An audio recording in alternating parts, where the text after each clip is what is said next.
नमस्कार दोस्तों, मैं डॉक्टर मनोज कानपुर से एक बार फिर से आप सभी के समक्ष आया हूँ। आपसे बोलने के लिए आया हूँ, आपसे बात करने के लिए आया हूँ। निश्चित तौर पर जब आप लोगों के साथ होता हूँ तो अपने आप को बहुत ही गौरवान्वित महसूस करता हूँ। ऐसा लगता है जैसे अपने परिवार में आया हूँ और अपने लोगों से बात करना चाह रहा हूँ। और कोविड को हम लोगों ने जीत लिया है। कोविड की समस्याओं से हम पार पा चुके हैं, लेकिन हमें कोविड बिहेवियर में कोई भी परिवर्तन नहीं लाना है। हमें अपने कोविड बिहेवियर को एज़ इट इज़ रखना है, क्योंकि समस्या दूर ज़रूर हुई है लेकिन समस्या ख़त्म नहीं हुई है। हमें इससे अभी लड़ना पड़ेगा और हम इससे लड़ रहे हैं और निश्चित रूप से हम इसमें जीत जाएंगे। और मैं एक बात और अपने दोस्तों से कहना चाहता हूँ कि हमारे सभी दिव्यांग भाइयों ने, इसमें काफ़ी लोग सुन रहे हैं, हमारे दिव्यांग भाई भी हो सकते हैं, हमारे सकलांग भाई भी हो सकते हैं, तो उनमें से बहुत लोगों ने वैक्सीनेशन करवा ही लिया होगा। और अगर नहीं करवाया है तो मेरा सबसे निवेदन है कि आप वैक्सीनेशन करवा लें, क्योंकि वैक्सीनेशन से फ़ायदे बहुत है, नुकसान कोई भी नहीं है। अगर किसी तरीके का स्पेकुलेशन है, किसी तरीके का कन्फ्यूज़न है, तो उस कन्फ्यूज़न को समाप्त कर दीजिए और वैक्सीनेशन कराइए। और बहुत जल्दी सरकार हमारी दिव्यांगों को तो वैक्सीनेशन उनके घर पर, उनके दरवाजे पर ही करने जा रही है।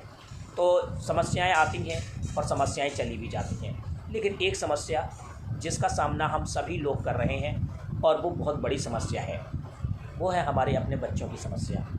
घर में बच्चे लगभग 1.5 साल से स्कूल नहीं जा रहे हैं, और बच्चे जब स्कूल नहीं जाते हैं तो घर में बड़ी शैतानी करते हैं। और आजकल शैतानी का एक और माध्यम हो गया है, वो होता है मोबाइल।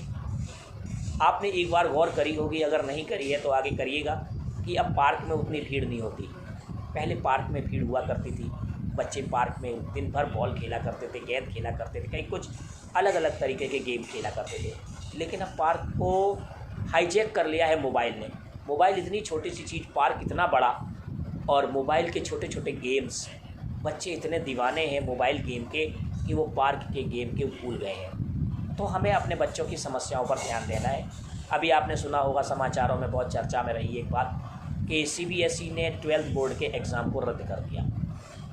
बड़ी चिंताजनक बात है। मैं एक शिक्षक हूँ और शिक्षक होने के नाते मैं आपसे ये अपनी भावनाएं शेयर करता हूँ, और शिक्षक के साथ साथ मैं अभिभावक भी हूँ।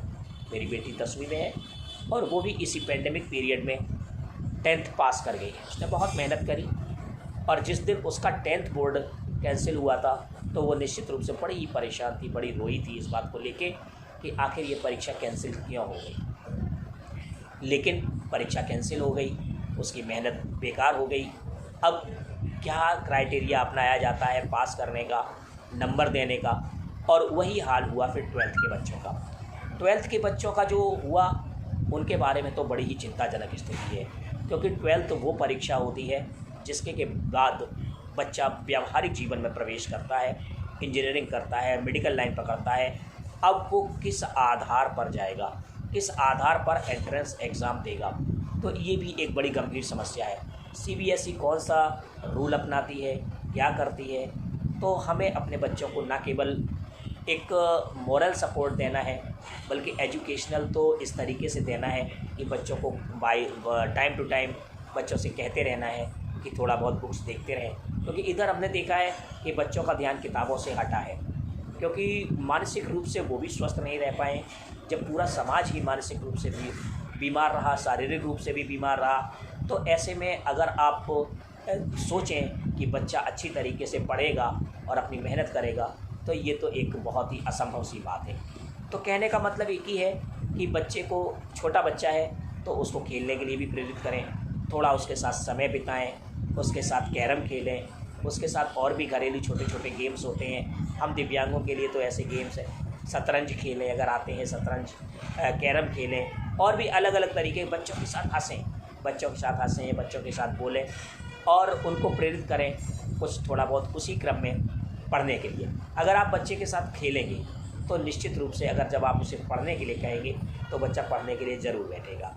मैंने इस बात को महसूस किया है और इस बात को मैं व्यवहारिक रूप से देख भी रहा हूँ। तो अब बहुत ज़रूरी है कि हम बच्चे को समय दें, और बच्चों के साथ साथ यही हाल बड़ों का है।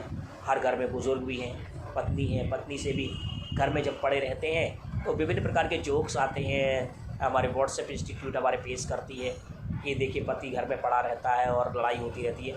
तो यहाँ भी सामंजस्य बनाने की ज़रूरत है। हमें किसी बात को हंसी में नहीं लेना है, हमें सामंजस्यता से काम करना है। घर में बड़े बुजुर्ग हैं, उनकी भी देखभाल करनी है, न केवल हेल्थ ग्राउंड पे करनी है बल्कि हमें उनकी देखभाल उनके मानसिक स्तर पर भी करनी है। किसी तरीके से उनको ये महसूस नहीं होने देना है कि वो उपेक्षा के शिकार हो रहे हैं। अपना प्रेम, अपना प्यार बरकरार रखना है और हमेशा उनसे मिले रहना है।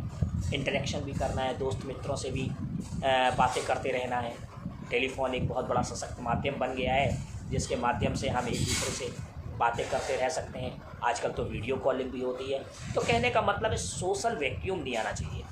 जिस तरीके से समाज में सोशल वैक्यूम आ रहा है, सामाजिक एक खालीपन सा आ रहा है, वो खालीपन नहीं होना चाहिए। अभी बीते अप्रैल के महीने में हमने देखा कि कोई घर, कोई मकान, कोई गली, कोई मोहल्ला, कोई गांव ऐसा नहीं रहा जहां पर ट्रेजेडी ना हुई हो।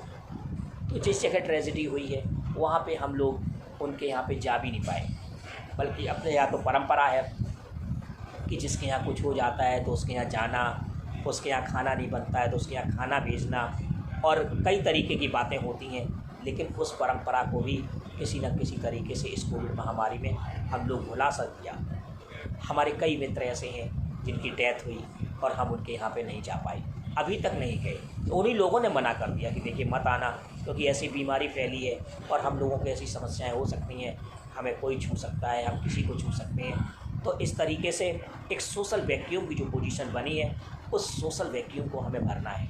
जैसे ही सब कुछ ठीक होता है तो हमें जो सामाजिक खालीपन जो आ रहा है उस खालीपन से लड़ना है और उसे जीत कर आना है। और उस खालीपन से लड़ने की शुरुआत सबसे पहले हमें अपने घर से करनी होगी। जब हम अपने घर से लोगों को अच्छे तरीके से कनेक्टेड रहेंगे, हमारे रिश्ते होते हैं, पिछली बार मैं बोला था, मैंने रिश्तों की अहमियत के बारे में बताया था, तो उसी तरीके से हम कहते हैं कि पहले हमें इस सब की शुरुआत अपने घर से करनी पड़ेगी। और हमें अपने घर से ही ये देखना पड़ेगा कि कहीं कोई वैक्यूम तो नहीं आ रहा है, कहीं किसी जगह पे कोई समस्या तो नहीं आ रही है। हमें इन चीज़ों को भी देखना है। अगर कोई समस्या आ रही है तो हमें उसे समाप्त करना है और किसी न कहीं ना कहीं सहनशीलता भी हमें लेनी पड़ेगी। हमें ये भी सोचना पड़ेगा कि हम एग्रेसिव ना हो, हमारी बातचीत, तो हमारी लैंग्वेज ख़राब ना हो जाए।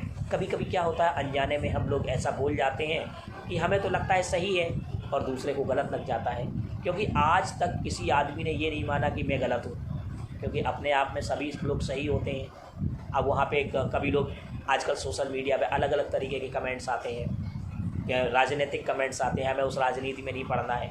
भाई देखिए, सही गलत का फैसला हम करने वाले होते कौन है? हनुमान जी जिस समय लंका को जा रहे थे तो लंका में जब उन्होंने आग लगा दी तो हनुमान जी से ज़्यादा बुरा कोई होगा नहीं लंका वालों के लिए। और वही हनुमान जी जब लंका में आग लगाकर इधर भगवान राम को सूचना दे रहे थे कि माता सीता कहाँ हैं, तो उनसे बढ़िया कोई व्यक्ति समुद्र के इधर पार वालों के लिए नहीं होगा। तो एक ही व्यक्ति है, एक के लिए बहुत ही अच्छा है और दूसरे के लिए वही बहुत ख़राब हो जाता है। इसलिए हमें अपने भाषा पर संतुलन रखना है, हमें सामाजिक रिक्तता को नहीं आने देना है, हमें सोशल वैक्यूम को भरना है, हमें घर में अपने आपस में बोलते रहना है, हमें अपने बच्चों के साथ सामंजस्यता बनाए रखनी है, हमें बच्चों के साथ खेलना भी है, उनको पढ़ाई के लिए प्रेरित भी करना है। इन एडवर्स सिचुएशन में